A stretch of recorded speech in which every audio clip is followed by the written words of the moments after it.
భక్తుడి కోరికతో చెట్టులోనే వెలసిన హనుమ లంకలో ఉన్నవాళ్లందరూ రాక్షసులు కాదు. రావణుడి చర్యలను వ్యతిరేకించిన విభీషణుడి గురించి మాత్రమే అందరికీ తెలుసు. కాని రావణుడి సేనలోని మధ్వాసురుడనే రాక్షసుడు మాత్రం తాను కత్తి పట్టను, జీవ హింస చేయననేవాడు. దీంతో రావణుడు అతడిపై తీవ్ర ఆగ్రహం వ్యక్తం చేసేవాడు. వీటికి తోడు ఆధ్యాత్మిక చింతనతో ఉంటే శివుడి చెంతకు చేరుకుంటామని ప్రతి ఒక్కరికీ హితబోధ చేసేవాడు. సీత జాడ వెదుక్కుంటూ లంకలోకి ప్రవేశించిన హనుమంతుడి విధేయతను మెచ్చిన మధ్వాసురుడు అతడికి వీరభక్తుడిగా మారిపోయాడు. ప్రహ్లాదుడు శ్రీహరిని స్మరించినట్లు ఇతడు కూడా నిరంతరం హనుమాన్ నామాన్ని జపించేవాడు. రామరావణ యుద్ధం ఖాయమవడంతో అందులో పాల్గొనాలని మధ్వాసురుడికి పిలుపొచ్చింది. దీంతో ఏం చేయాలో పాలుపోక అస్త్ర సన్యాసం చేసి, హనుమంతుడి నామాన్ని ఉచ్చరిస్తూ ఆత్మత్యాగం చేశాడు.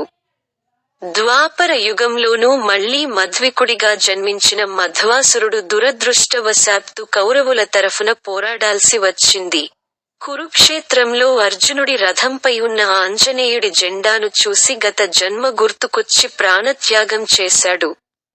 కలియుగంలో మధ్యుడనే మహర్షి రూపంలో పుట్టిన మధ్వాసురుడు హనుమంతుడి కోసం తపస్సు చేశాడు.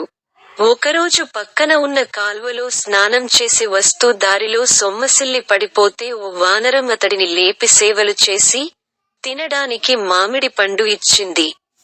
అప్పటి నుంచి రోజూ ఆ వానరం వచ్చి సపర్యలు చేయడం, పండు ఇవ్వడంతో నీ రుణం ఎలా తీర్చుకోవాలి? నీవు ఎవరో నాకు తెలియదు. నాపై ఎందుకింత ప్రేమని మధ్యుడు అడిగాడు. దీంతో వానర రూపంలో ఉన్న ఆంజనేయుడు ఆయనకు దర్శనం ఇచ్చాడు. దీనికి పులకించిన మధ్యుడు స్వామీ నిన్ను ఒకే ఒక్కటి కోరతాను.